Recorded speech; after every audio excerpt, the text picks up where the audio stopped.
संसद भवन पर हुए आतंकवादी हमले को आज 23 साल पूरे हो गए। 13 दिसंबर 2001 को हुए इस हमले में नौजवानों ने देश की लोकतांत्रिक संस्था की रक्षा करते हुए अपने प्राणों की आहुति दी। प्रधानमंत्री नरेंद्र मोदी, कांग्रेस नेता राहुल गांधी और अन्य प्रमुख नेताओं ने आज इन वीर शहीदों को श्रद्धांजलि दी। संसद परिसर में आयोजित कार्यक्रम में राष्ट्रपति, उपराष्ट्रपति और विभिन्न दलों के नेताओं ने शहीदों को नमन करते हुए उनकी वीरता को याद किया। इन अवसर पर पीएम मोदी ने कहा कि हम अपने वीर जवानों के बलिदान को कभी नहीं भूल सकते। उन्होंने लोकतंत्र की सुरक्षा के लिए अपने सर्वोच्च बलिदान दिया। राहुल गांधी ने ट्वीट कर कहा, देश उनके साहस और समर्पण का सदैव ऋणी रहेगा। आज का दिन देशवासियों को देशभक्ति और बलिदान की महत्व की याद दिलाता है। शहीदों के प्रति ये श्रद्धांजलि उनके आदम्य साहस को सलाम है।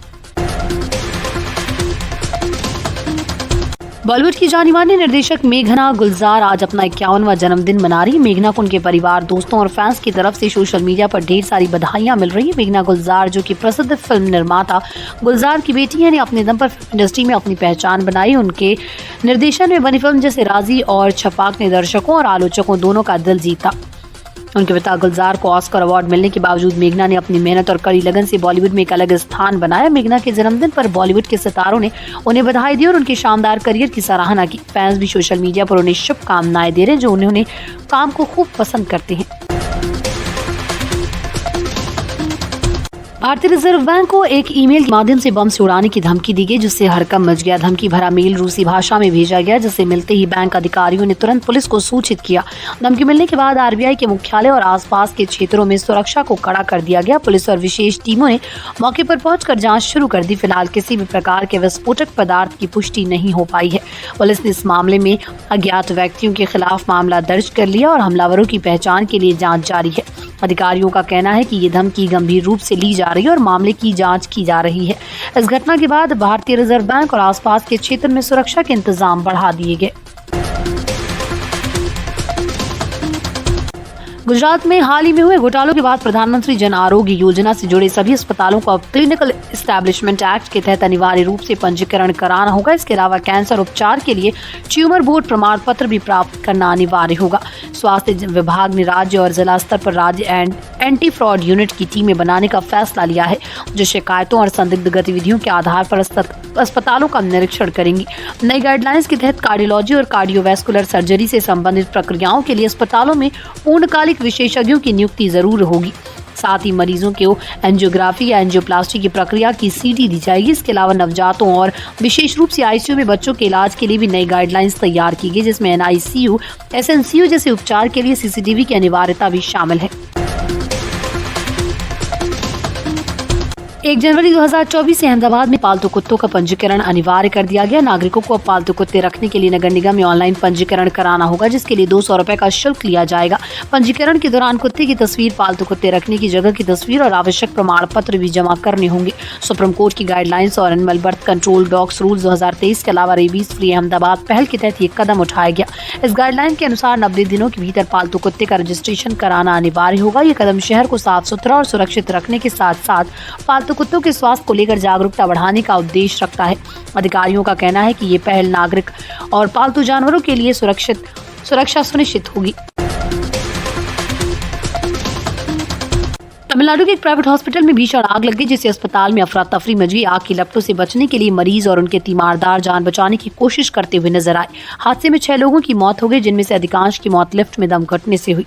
घटना के बाद फायर ब्रिगेड की गाड़ियां मौके पर पहुंची और घंटों की मेहनत के बाद आग पर काबू पाया गया। प्रारंभिक जांच के मुताबिक आग अस्पताल के एक शॉपिंग एरिया में लगी, जो बाद में तेजी से फैल गई। अस्पताल प्रशासन और फायर डिपार्टमेंट ने बचाव कार्यों में तेजी दिखाई, लेकिन तब तक काफी नुकसान हो चुका था। अब पुलिस और संबंधित अधिकारियों द्वारा हादसे के कारणों की जांच की जा रही है।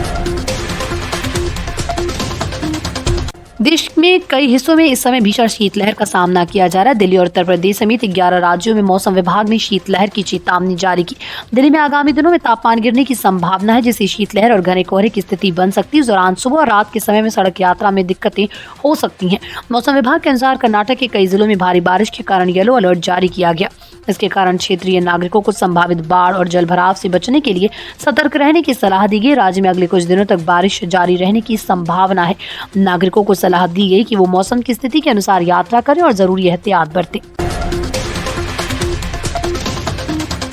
प्रधानमंत्री नरेंद्र मोदी आज अपने प्रयागराज दौरे के दौरान संगम तट पर पूजा अर्चना करेंगे। इसके साथ ही वो महाकुंभ मेले को लेकर कई महत्वपूर्ण योजनाओं की घोषणा भी करेंगे। प्रधानमंत्री मोदी आज 10 नए फ्लाईओवर का उद्घाटन करेंगे, जो शहर की यातायात व्यवस्था को बेहतर बनाने में मदद करेंगे।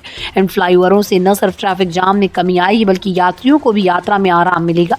इस दौरान प्रधानमंत्री मोदी संगम तट पर धार्मिक अनुष्ठान में भी भाग लेंगे और उत्तर प्रदेश के विकास के लिए कई नई योजनाओं का ऐलान करेंगे। पीएम मोदी के इस दौरे से प्रयागराज में धार्मिक और सांस्कृतिक गतिविधियों को बढ़ावा मिलने की उम्मीद है।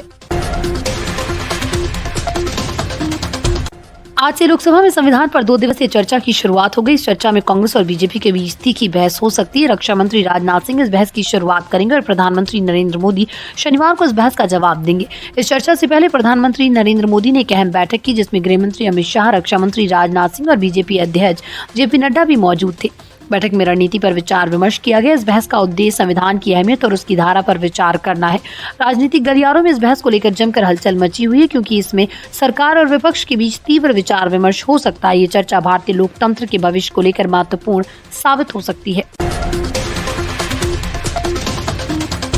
दिल्ली के 6 स्कूलों में बम की धमकी मिलने से हड़कंप मच गया। धमकी मिलने के बाद पुलिस, दमकल विभाग और डॉग स्क्वाड की टीम तुरंत घटनास्थल पर पहुंच गई और स्कूलों में सर्च अभियान शुरू कर दिया। पुलिस ने कहा कि धमकी के बाद सभी स्कूलों को खाली करवा दिया गया और अधिकारियों की टीमें प्रत्येक परिसर में जांच कर रही हैं। फिलहाल किसी भी प्रकार के विस्फोटक पदार्थ का कोई संकेत नहीं मिला है। ये घटना दिल्ली के विभिन्न क्षेत्रों में स्कूलों में हुई, जिससे छात्रों और शिक्षकों के बीच डर का माहौल बना हुआ है। पुलिस अधिकारियों ने कहा कि इस मामले की गंभीरता से जांच की जा रही है और हमलावरों की पहचान करने के लिए सभी जरूरी कदम उठाए जाएंगे। अधिकारियों का कहना है कि स्थिति को पूरी तरह से नियंत्रित किया गया और स्कूलों में सुरक्षा इंतजाम कड़े कर दिए गए हैं।